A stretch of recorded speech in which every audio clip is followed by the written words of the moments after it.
Hello friends, आप सभी का GKGS T20 में स्वागत है। आज का वीडियो है साइंस से रिलेटेड। ये वीडियो हिंदी में होगा क्योंकि हिंदी में बहुत सारा कमेंट आ रहा था कि हिंदी में भी वीडियो चाहिए ग्रुप डी के लिए और खासकर जो CBT 2 होने वाला है उसके लिए। तो आप लोग ये सारा सेट जो भी आएगा साइंस का ये सब आप लोग जरूर देखिएगा। ये इसका पहला सेट है। चलिए शुरू करते हैं। पहला क्वेश्चन है, प्रकाश वर्ष द्वारा किसे मापा जाता है। पूछा है कि प्रकाश वर्ष जो यूनिट है किस चीज़ का है, तो ये है दूरी का। प्रकाश वर्ष से हम लोग दूरी को मेजर करते हैं। इसका सही आंसर होगा ऑप्शन नंबर बी। अब पूछा जाता है कुछ क्वेश्चन और प्रकाश वर्ष से रिलेटेड, मैं यहाँ बता दे रहा हूँ। देखिए, पहला तो है कि 1 लाइट ईयर मतलब एक प्रकाश वर्ष इक्वल टू कितना होता है, तो 1 प्रकाश वर्ष इक्वल टू होता है 9.46 इंटू 10⁻12 किलोमीटर। लेकिन यदि मीटर में पूछा जाए तो 9.46 इंटू 10⁻15 मीटर हो जाएगा। और एक क्वेश्चन आता है कि 1 पार्सेक इक्वल टू कितना लाइट ईयर होता है, तो ये भी आप याद रखिए। 1 पार्सेक इक्वल टू होता है 3.26 लाइट ईयर। ये 3-4 क्वेश्चन जो है प्रकाश वर्ष से रिलेटेड एग्जाम में पूछा जा चुका था, तो आप लोग ये सारा कुछ देख लीजिए। अगला देखते हैं। इसी में यदि आप लोग को पूछा जाए कि शक्ति का क्या है, तो शक्ति का तो आप लोग को पता होगा, वाट होता है यूनिट, और ऊर्जा का जूल होता है। ऐसे मेरा एक यूनिट एंड डायमेंशन पे एक पूरा वीडियो है बना हुआ। आप लोग को यदि थोड़ा सा भी डाउट हो यूनिट एंड डायमेंशन से रिलेटेड कि किसका क्या यूनिट होता है या फिर किसका SI यूनिट क्या है, तो आप ऊपर आई बटन में जाके वो वीडियो जाके देख सकते हैं। वो हिंदी में वीडियो है, आप लोग आराम से उसको समझ सकते हैं। अगला है, टेकोमीटर वह उपकरण है जिससे मापा जाता है। तो टेकोमीटर से क्या मापा जाता है, तो टेकोमीटर से मापा जाता है चाल को। ऑप्शन नंबर डी में है चाल, और यही मापा जाता है टेकोमीटर से। अगला क्वेश्चन है, एक उड़ते हुए चक्के के प्रति से घूर्णन किससे मापी जाती है, तो ये मापा जाता है स्ट्रोबोस्कोप से। ऑप्शन नंबर डी में है स्ट्रोबोस्कोप, इसी से मापा जाता है। इसके अलावा ये भी एग्जाम में पूछा जाता है हाइग्रोमीटर। हाइग्रोमीटर से क्या मापा जाता है, तो हाइग्रोमीटर से वातावरण में जो नमी है, ह्यूमिडिटी जो होता है, उसको मेजर किया जाता है हाइग्रोमीटर से। एनीमोमीटर से क्या मेजर किया जाता है, तो एनीमोमीटर से मेजर किया जाता है हवा का वेग। हवा का जो वेग है, रफ्तार है, उसको मेजर किया जाता है एनीमोमीटर से। एंड बैरोमीटर से क्या मेजर किया जाता है, तो बैरोमीटर से मेजर किया जाता है वायुमंडलीय दबाव को। ये सारा क्वेश्चन भी आप लोग देख लीजिए क्योंकि कभी कभी ये सब भी पूछा जा चुका है। अगला है, घड़ी में चाबी देने पर कौन सी ऊर्जा संग्रहित होती है, तो घड़ी में जो चाबी देने के बाद जो ऊर्जा संग्रहित होती है, ये है स्थितिज ऊर्जा, जिसको पोटेंशियल एनर्जी इंग्लिश में बोलते हैं। ऑप्शन नंबर इसका सी सही हो जाएगा। अगला क्वेश्चन देखते हैं, वास्तविक रूप से एक्सरे होते हैं, तो एक्सरे क्या होते हैं वास्तविक रूप से, तो ये होते हैं विद्युत चुंबकीय तरंग, इलेक्ट्रोमैग्नेटिक वेव इसको इंग्लिश में बोलते हैं, विद्युत चुंबकीय तरंग। तो ऑप्शन नंबर इसका सी सही हो जाएगा। देखिए, साइंस का वीडियो ऑलरेडी इंग्लिश में अपलोड है। आप लोग इंग्लिश में देखना चाहते हैं तो आप लोग जाके चैनल पे देख सकते हैं। साइंस में भी है इंग्लिश में, और बायोलॉजी और फिजिक्स अलग अलग पार्ट करके भी इंग्लिश में ऑलरेडी अपलोड है। अगला है, ध्वनि का त्वरा निर्भर करता है, तो ये निर्भर करता है आवृत्ति पे। ऑप्शन नंबर सी में है आवृत्ति, इसको फ्रीक्वेंसी बोलते हैं इंग्लिश में। अगला है, प्रकाश का क्वांटम सिद्धांत किसके द्वारा प्रदान किया गया था, तो ये किया गया था प्लैंक के द्वारा। ऑप्शन नंबर बी में है प्लैंक। अगला क्वेश्चन है, कैल्शियम कार्बाइड पर जल डालने से बनता है, तो कैल्शियम कार्बाइड पर जब जल डालते हैं तो क्या बनता है, ये एसिटिलीन गैस बनता है, एसिटिलीन। ऑप्शन नंबर इसका सी में है एसिटिलीन, यही इसका सही आंसर होगा। और इसका फॉर्मूला जो होता है ये होता है C2H2। याद रखिएगा, कभी कभी एसिटिलीन की जगह C2H2 दे दिया रहे तो आप लोग कंफ्यूज मत होइएगा। अगला क्वेश्चन है, इलेक्ट्रॉन की खोज किसने की थी, देखिए इलेक्ट्रॉन की खोज जो है ये J.J. थॉमसन के द्वारा किया गया था। ऑप्शन नंबर बी में है J.J. थॉमसन। लेकिन यहाँ से कुछ और क्वेश्चन पूछा जा सकता है, जैसे इलेक्ट्रॉन का खोज तो J.J. थॉमसन ने किया।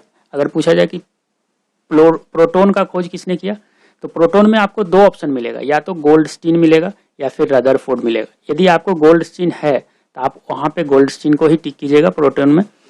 लेकिन गोल्डस्टीन नहीं है ऑप्शन में, तब आप रदरफोर्ड को भी टिक कर सकते हैं। और एक आता है न्यूट्रॉन का खोज किसने किया? तो वो जेम्स चैडविक के द्वारा किया गया है न्यूट्रॉन का खोज। आप लोग यहाँ से देख लीजिए, ये तीनों एग्जाम में पूछा जाता है। अगला है, एक तत्व का इलेक्ट्रॉनिक विन्यास 282 है, तत्व का नाम है। देखिए यहाँ पे इलेक्ट्रॉनिक विन्यास पूछा है 282, मतलब ये टोटल कितना हो गया? 10 और 2 12, मतलब 12 इनमें से कौन सा है जिसका एटॉमिक नंबर 12 है? क्योंकि इलेक्ट्रॉनिक विन्यास तो हम लोग एटॉमिक नंबर से ही लिखते हैं। तो यहाँ पे जो मैग्नीशियम है इसका होता है एटॉमिक नंबर जो है 12 होता है, और इसी का ये इलेक्ट्रॉनिक विन्यास है 282। अगर पूछा जाए कि पोटेशियम का क्या है, तो पोटेशियम का आप लोग, पोटेशियम का कितना होता है एटॉमिक नंबर, मतलब परमाणु संख्या जो होता है वो होता है 19, तो इसका इलेक्ट्रॉनिक विन्यास जो होगा 2881 होगा। सोडियम का पूछा जाए तो सोडियम का कितना होता है परमाणु संख्या? 11 होता है, तो इसका इलेक्ट्रॉनिक विन्यास जो है ये हो जाएगा 281। और लास्ट में देख लेते हैं रेडॉन का भी। रेडॉन का 86 शायद होता है, तो 86 तो इसका कैसे लिखाएगा? इसका लिखाएगा 2 8 18 32 18 और 8। तो ये सारा आप देख लीजिए। ऐसे देखिए 20 से 25 तक आप लोग जरूर याद रखिए सबका एटॉमिक नंबर, मतलब किसका परमाणु संख्या कितना है, ये आप 20 तक जरूर याद रखें, क्योंकि खासकर जो ग्रुप डी का एग्जाम होता है उसमें इस टाइप से रिलेटेड क्वेश्चन पूछा जाता है।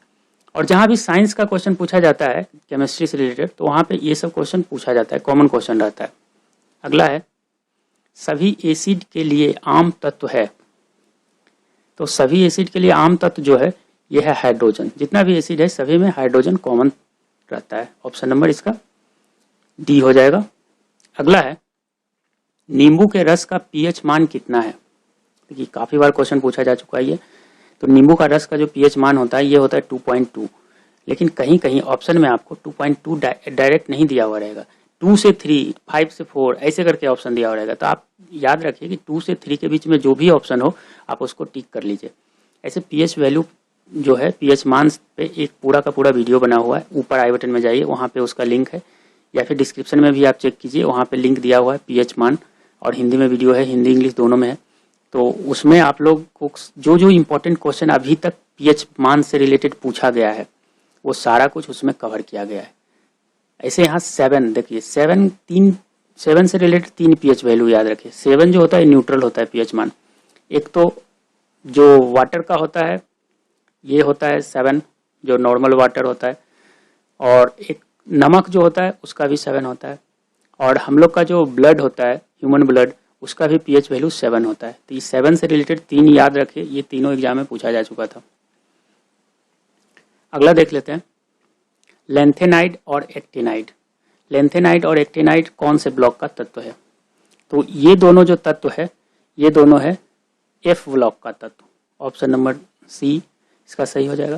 लेकिन लेंथेनाइड और एक्टिनाइड से एक क्वेश्चन एग्जाम में पूछा गया था कि लेंथेनाइड जो है ये कितने एटॉमिक नंबर से कितने एटॉमिक नंबर में बिलोंग करता है?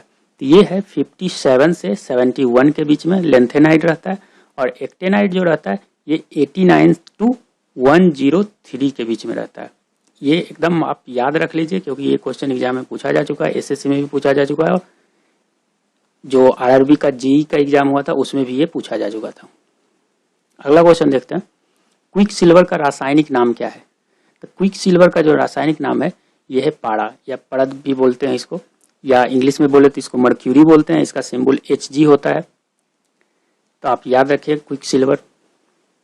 अगला है, डैश एक जटिल अस्थायी उत्तक है, तो कौन सा है? तो ये है फ्लोएम। ऑप्शन नंबर इसका ए सही हो जाएगा, फ्लोएम। अगला क्वेश्चन है, बालों का रंग के कारण होता है, किसके कारण होता है बालों का रंग? ये होता है मेलेनिन के कारण। देखिए मेलेनिन जो है इसके कारण ही हम लोग का बॉडी का जो कलर होता है, कि कोई इंसान गोरा होता है, कोई इंसान काला होता है, सांवला होता है, तो ये भी मेलेनिन पे ही निर्भर करता है। और हम लोग का बाल, हेयर जो बाल है उसका भी कलर मेलेनिन पे ही निर्भर करता है। तो आप लोग याद रखिएगा, ये एग्जाम में पूछा जा चुका है। अगला है, विकास का सिद्धांत किसके द्वारा प्रस्तावित है किया गया है? तो ये किया गया है डार्विन के द्वारा। ऑप्शन नंबर ए में है चार्ल्स डार्विन, और यही इसका सही आंसर होगा। अगला क्वेश्चन है, निम्न में से कौन सा जानवर अपना लिंग बदल सकता है? देखिए ये कौन सा जानवर है, ये है स्नेल। स्नेल जो है अपना लिंग बदल सकता है, ऑप्शन नंबर बी में है, यही इसका सही आंसर होगा। अगला है मगरमच्छ के बच्चे को क्या कहा जाता है? तो ये कहा जाता है हैचलिंग, ऑप्शन नंबर डी में है हैचलिंग। ये दोनों क्वेश्चन एग्जाम में 2019 में पूछा जा चुका है। अगला है निम्नलिखित में कौन सा जंतु गर्म रक्त वाला होता है? देखिए वार्म ब्लडेड बोला है, तो यहाँ पे तो कबूतर जो होगा ये वार्म ब्लडेड होगा। आप लोग एक याद रखिए कि जितना भी वर्ड होता है और जितना भी मैमल्स होता है, वर्ड और मैमल ये दोनों वार्म ब्लडेड होता है और बाकी जो रेप्टाइल सब होता है वो सब कोल्ड ब्लडेड होता है। आप दो चीज दिमाग में रखिएगा कि बर्ड मतलब जितना भी पक्षी हो या फिर मैमल्स हो, स्तनधारी जीव, ये सब वार्म ब्लडेड होते हैं। तो इसका सही आंसर ये हो जाएगा और यही था इस वीडियो का आखिरी क्वेश्चन।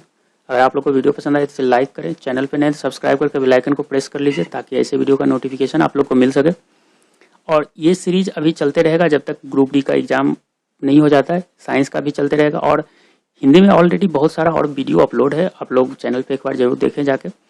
और इंग्लिश में देखना चाहते हैं तो वो तो पहले से ही अपलोड है साइंस का वीडियो। अभी बायोलॉजी का चल रहा है, बायोलॉजी का टॉप 500 बायोलॉजी का चल रहा है, आप लोग वो इंग्लिश वाला जाके देख सकते हैं। Thank you for watching.